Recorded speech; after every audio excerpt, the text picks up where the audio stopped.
بنا به آمار رسمی روزدروبنتزور که روز 11 ماه سال 2023 در نشریه رسمی این اداره ویسنیک روزدروبنتزور نشر شد، سال 2022 در عموم 5303 متخصص خارجی از جمله 1107 طبیب و داروساز و همشیره شفقت از تاجیکستان به روزدروبنتزور برای تصدیق دیپلم‌های طبیشان مراجعت کردند.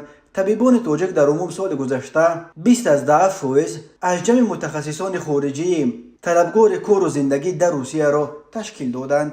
طبیبان تاجیک در مبارزه برای اعتراف دیپلم‌هایشان در روسیه بعد اوکراین جای دوم را گرفته از همه همسایه‌های خود در آسیای مرکزی پیش گذشتند. از اوکراین 1940 درخواست، از تاجیکستان 1101 درخواست، از قرقیزستان 617 درخواست، از قزاقستان 526 درخواست، از ازبکستان 230 درخواست، از همه کشورهای دیگر 853 درخواست. این 5303 متخصص خارجی 2995 نفر یا 56.5% معلومات عالی طبی یا داروسازی داشته، واقع مانده، فلچر و همشیره شفقت بودند.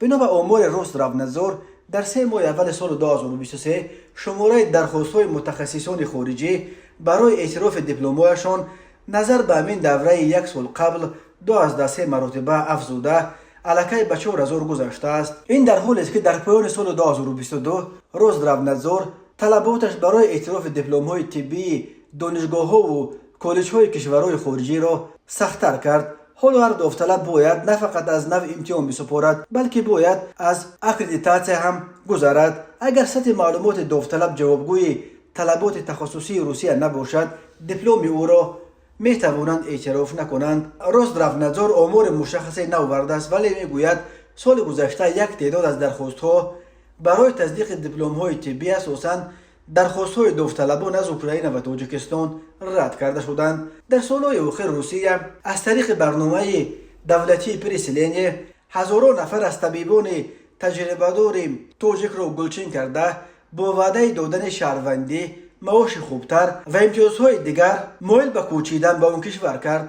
در عموم در سال‌های اخیر بنا به حساب‌ها تنها از ولایت سوخت کمش 10,000 کارمند طب به روسیه کوچیده است. این حال در دیگر منطقه‌های تاجیکستان به چشم می‌رسد. در تاجیکستان از عاقبت‌های چنین فرار مغزها نگرانند و ناظران امور بر اینند که جای این همه طبیبان پرتجربه ترک کشور کرده را با کادرهای نو بی تجربه و نه چندان باسواد پر می‌کنند.